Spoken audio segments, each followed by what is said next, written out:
눈을 뜨세요. 그리고 세상을 보세요. 두뇌 다음으로 우리 몸에서 가장 복잡한 기관으로 향하는 제 여정에 동참하세요. 하지만 주목하세요. 이 모든 것이 눈 깜짝할 사이에 벌어질 테니까요.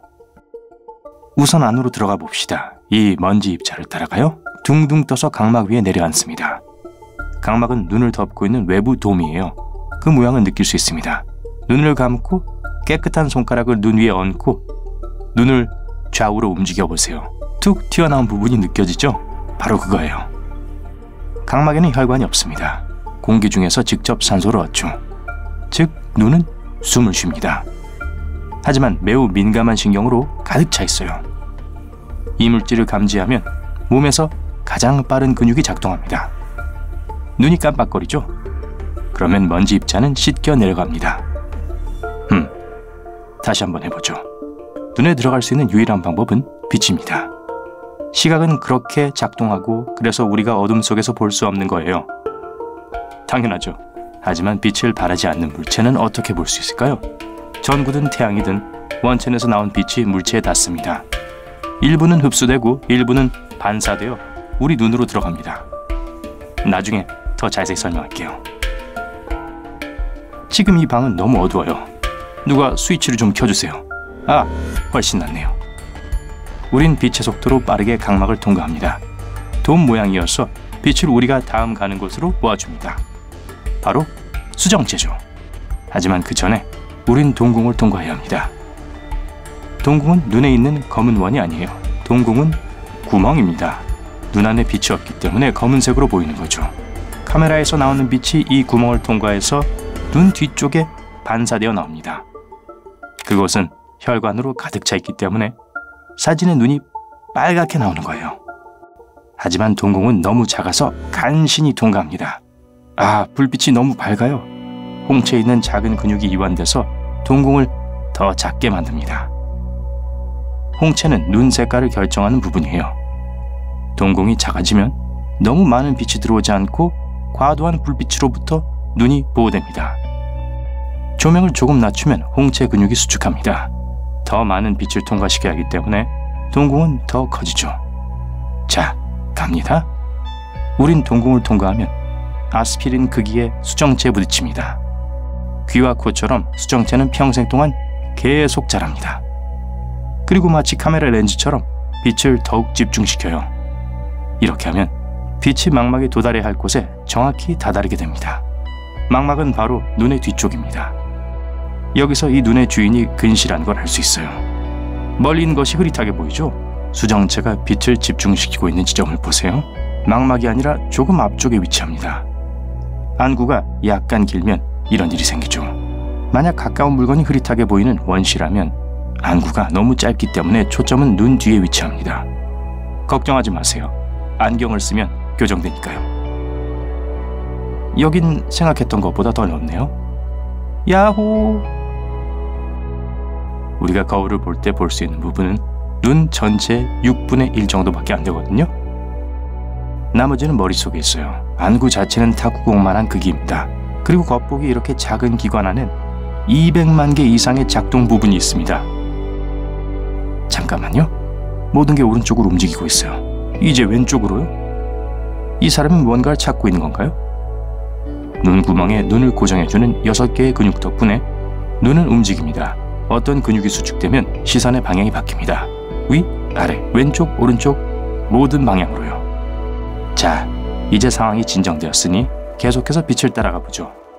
예를 들어 여러분은 파란 테이블 위에 있는 크고 밝은 색의 사과를 보고 있습니다. 노란색 전구가 위에 걸려 있어요. 이 안에 있는 이미지는 눈 뒷면 스크린에 거꾸로 나타납니다. 수정체가 광선을 굴절시켰기 때문이에요. 하지만 눈이 투사기가 아니기 때문에 망막에선 이 그림을 볼 수 없습니다. 그저 빛이 안구 뒷벽에 있는 조직에 도달하는 것뿐이죠. 망막 뒤에는 신경과 시세포가 있습니다. 그것들이 눈으로 들어오는 빛을 신경 자극으로 바꾸고 그러고 난 후 두뇌는 이걸 해독하고 이해합니다. 자, 여행을 계속할게요. 여기 시세포가 있어요. 원추세포와 막대세포가 있습니다. 원추세포는 눈이 700만 가지 색상을 감지할 수 있게 해줍니다. 하지만 놀랍게도 원추는 빨강, 초록, 파랑의 3가지 색상밖에 없습니다. 이들의 조합으로 자홍색, 연초록, 청록색을 볼 수 있는 거예요. 생명은 제외하고요. 생명은 이런 것 중 하나가 없거나 제대로 작동하지 않습니다.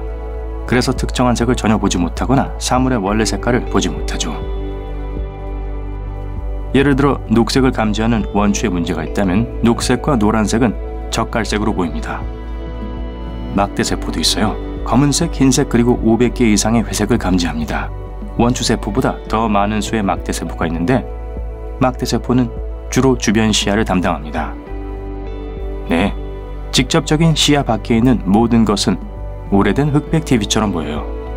막대세포는 또한 빛이 적은 곳에서도 볼 수 있도록 돕습니다.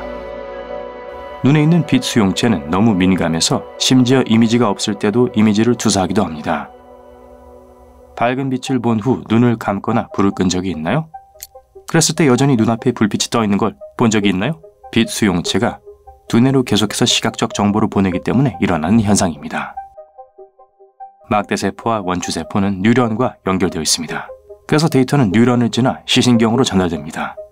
혈관과 뇌로 가는 주요 경로가 안구를 드나드는 길목이죠. 이곳은 또한 맹점이 있는 곳이기도 합니다. 여기엔 막대세포도 원추세포도 없어요. 맹점을 직접 테스트할 수 있습니다. 종이 한 장과 펜을 준비하세요. 왼쪽에 점을 그리고 한 뼘 정도 오른쪽에 십자 표시를 합니다. 종이를 팔 길이로 잡고 오른쪽 눈을 감고 십자 표시를 응시하세요.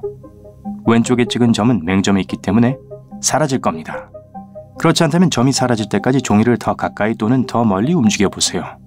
왼쪽 눈을 감은 상태에서 똑같이 하고 오른쪽 눈으로 점을 응시하세요. 십자 표시가 맹점에 위치하면 사라질 거예요.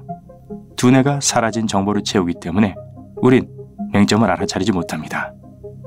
자, 우린 시신경을 따라 메시지 해독기로 이동합니다. 바로 두뇌죠. 아야, 깜짝이야.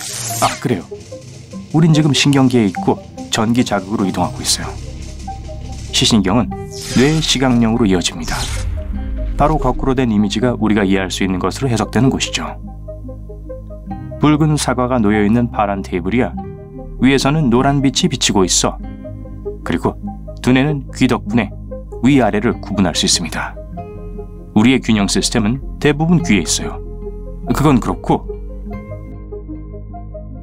두뇌는 또한 사라진 퍼즐 조각이 방대한 기록 자료를 바탕으로 한 정보로 채워지는 것입니다. 왼쪽 점이 내 맹점에 있으니까 그냥 빠진 공간을 메우고 종이가 매끄럽게 계속되는 것처럼 보이게 만들어야지. 우리의 여행이 시작된 건 빛과 함께 눈에 들어갔을 때가 아니라 빛이 물건에 반사되어 우리 눈에 들어왔을 때였습니다.